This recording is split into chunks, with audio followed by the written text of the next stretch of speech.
Hey everybody, I'm Alicia with EasyStreet Realty, and I have this week's market update for you. So I'm going to ask you forgiveness up front for looking at my notes, but I want to make sure I get all the numbers right. So as of February 17th, which was Monday, there were 4,663 homes on the market. That means that there's 159 less choices this week than there were last week. It's a pretty significant number, especially in Silverado Ranch, where we saw a 10.9% drop in inventory alone in that area of the city. And again, when I give you the number of 4,663 homes, that's in all of Las Vegas, all of Henderson, all price points, from the least expensive house to the most expensive house.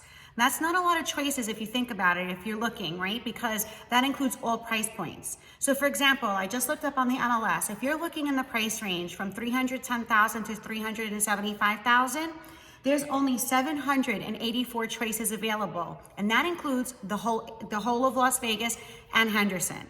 So if you're looking in a particular part of the city, that number drops significantly. We're also looking at a 42% drop in inventory since June 17th of 2019. Now that's exactly 8 months to the day in comparison with these numbers, right? From June 17th, 2019 to February 17th, 2020. 42% of the market is gone. That's almost half of the choices that were available 8 months ago that aren't available right now, right? A lot of you guys who are thinking about buying homes, you start your search early. You say, oh, I'm gonna wait. I'm just gonna, take my time. And that's awesome if that's what you can do. But the reality is the longer you wait, the less choices there seem to be on the market, which is why we try to keep you guys apprised of what's actually going on here in Las Vegas. In a city of 2.5 million people that grows by 50,000 people a year, just means that our city keeps growing and growing. And as that happens, for every 3 people that come here, 2 rent and 1 buy. Choices continue to diminish, rent continues to increase, and as rent increases, it really drives our housing market. So many things that affect pricing, right? And we know that when supply is low and demand stays constant, we tend to see a pressure in pricing. That's especially true in a market where we reach below the 5,000 threshold mark, which is where we're at right now, at 4,663 homes. There's only been 2 other times in the last 11 years where this has happened, and that would be April 2012 through May 2013, and then December 2017 through April 2018. And both times we saw extreme pressure in pricing. Now, right now, the median household price is $310,000, and that has maintained itself for the last several weeks. But when you're looking for homes below the median household price, now we're going to start to see big competition. And even anything under $400,000, we're seeing a lot of competition for. And I just wanted to prepare you guys, if you're ready to get into this market, that there may be situations where we're going to go up against multiple offers, right? So what we have to realize is that winning doesn't mean getting the best price. Winning means getting the home at this point. So you might have to pay a little bit over appraisal price to get the home that you really want.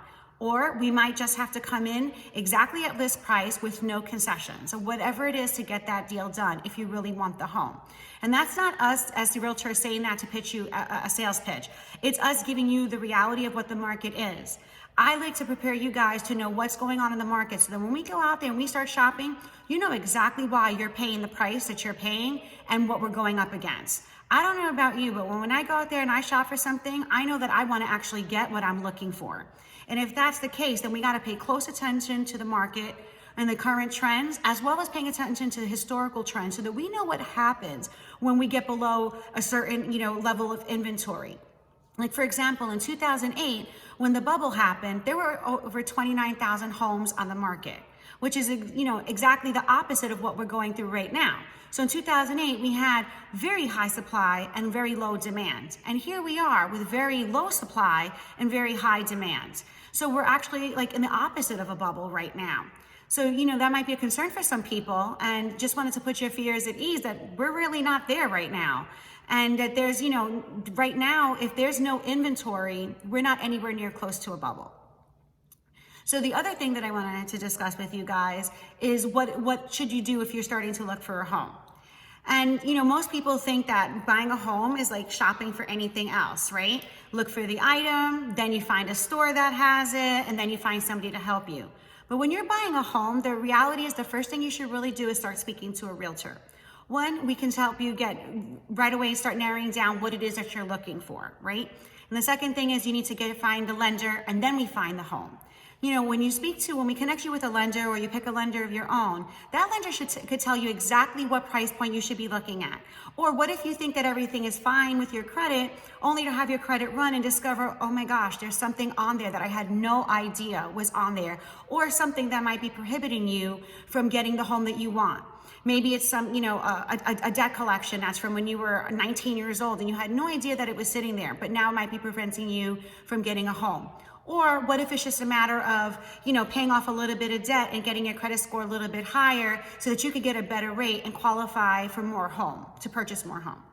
So there's so many things that go into the home search, like I said, so it's knowing the market, it's knowing, to get out there and speak to a lender, getting a pre-approval letter, because here in Las Vegas, you can't even submit an offer on a home without that pre-approval letter.